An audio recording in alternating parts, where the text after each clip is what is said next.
At 5:07 a.m., Kerch Strait, a Liutyi kamikaze screams low over the water. Fast, bright, and impossible to ignore. Alarms shriek, turrets swivel, radar operators shout. All eyes swing skyward, locked on the incoming sting of metal. Behind that theater, a derelict hull bobs like sea garbage. A rusted, kelp-choked thorn the crew barely ranks as a nuisance. Nobody looks aft. Nobody listens for the quiet whine from below the radar line, until the derelict moves and the night suddenly has a new kind of bite. One question: how do you turn a piece of maritime trash into a weapon that fouls an entire ferry corridor? Spoiler: you don't need a fleet. You need a stage, a spectacle, and a tiny killer the enemy never thought to watch. Here's how it happened. This is the modern kill chain, rebuilt with garage tech and Cold War tactics. Subscribe for frontline tactics, tech breakdowns, and real battlefield innovation.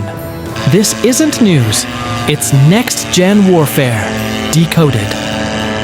The Kerch Strait is a choke point. Ferries and barges shuffle equipment, and controlling that waterway is strategic.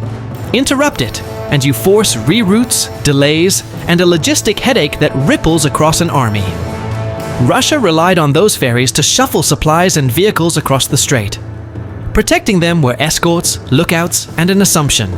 Most threats come obvious: fast jets, missile salvos, or visible drone swarms. But modern littorals are noisy. Flotsam, fishing craft, buoys, and derelict hulks litter the charts. Human watchstanders prune their focus to the obvious threats. That habit is the vulnerability Ukraine exploited. Turn the background into the gun. Neutralizing a ferry lane is not glamorous. It's logistics warfare. Deny movement, increase transit time, force costly alternatives.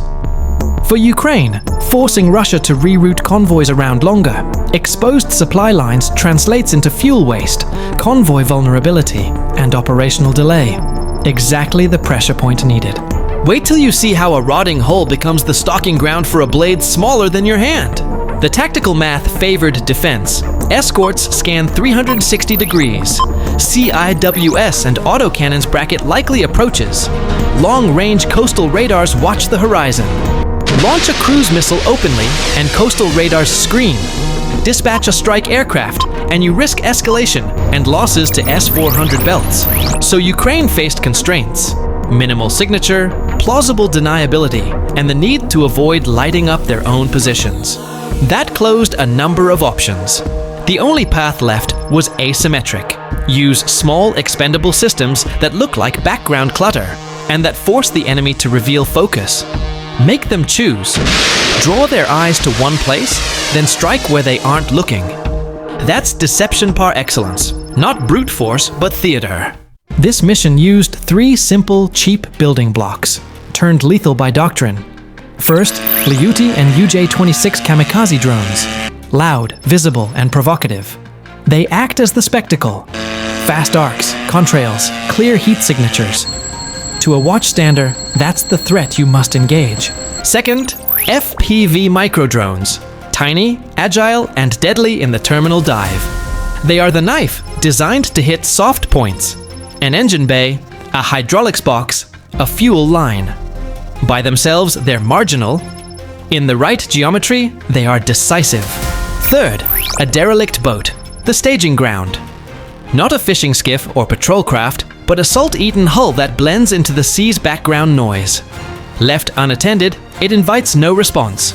It's the perfect place to house a concealed FPV rig and a launch link without drawing attention. Doctrine made these pieces sing.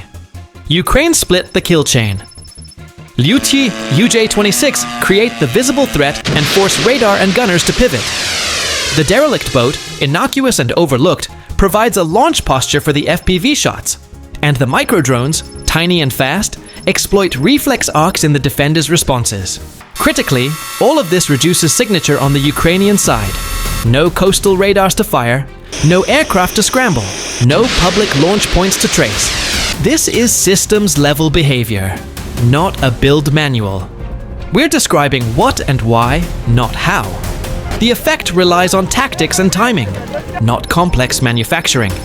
Coming up, watch the choreography, the first kamikaze grabs the attention. Seconds later, the tiny blade in the derelict boat finds the soft spot. You'll see the exact sequence in frames. 4:58 a.m. The Liutyi roars in from the northwest. Its flight is aggressive, telling the ferry masters this is the moment. Radar returns spike.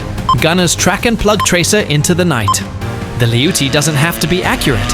It has to be convincing. It draws smoke, noise, and focus. The decoy. As predicted, the ferry's escorts commit. CIWS spin up, searchlights scorch the fog, and active jamming floods selected bands. The bridge reports a high-value aerial contact. Engines surge to evasive speed. The Liutyi takes flak and disappears in a burn. Mission accomplished. The enemy is convinced the fight is overhead. Hidden aft, the derelict hull finally stirs. From its shadow, a micro FPV launches. A little thing with a focused terminal profile.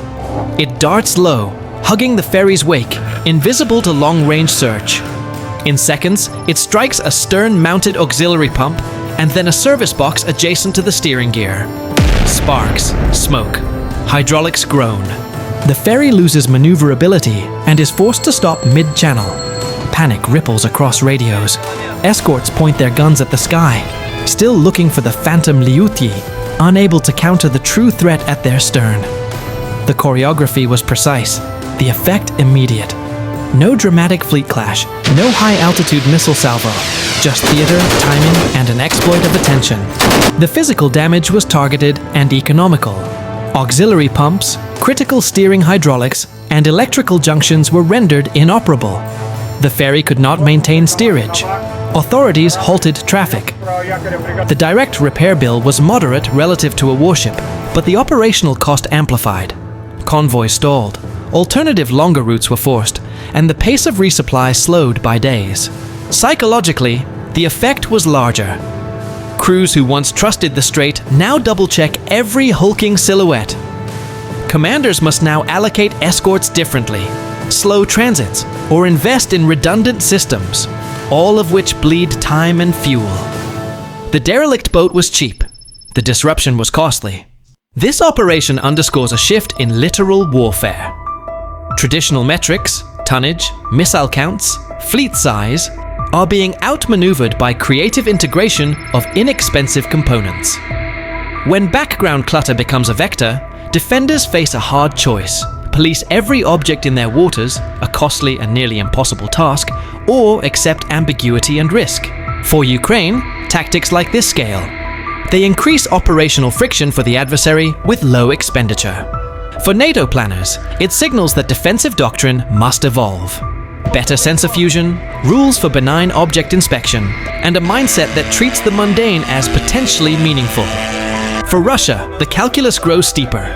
Every supply corridor now demands more resources to secure, or it stays exposed. As the sun rose over the Black Sea, smoke still curled from shattered launchers. For Russia, the night was humiliation. For Ukraine, it was proof. In modern war, brains beat brawn, software beats hardware, and cheap drones can bring down billion-dollar defenses. One derelict boat, one kamikaze decoy, a handful of micro-drones, and an entire ferry corridor rerouted. That's asymmetric power, turning the sea's clutter into strategic leverage. What do you think? Is this the model for future littoral conflict? Creativity over tonnage? Drop your city or call sign below. Share this with a friend who still believes sea lanes are safe, and subscribe for cinematic, tech-forward breakdowns you won't see on TV.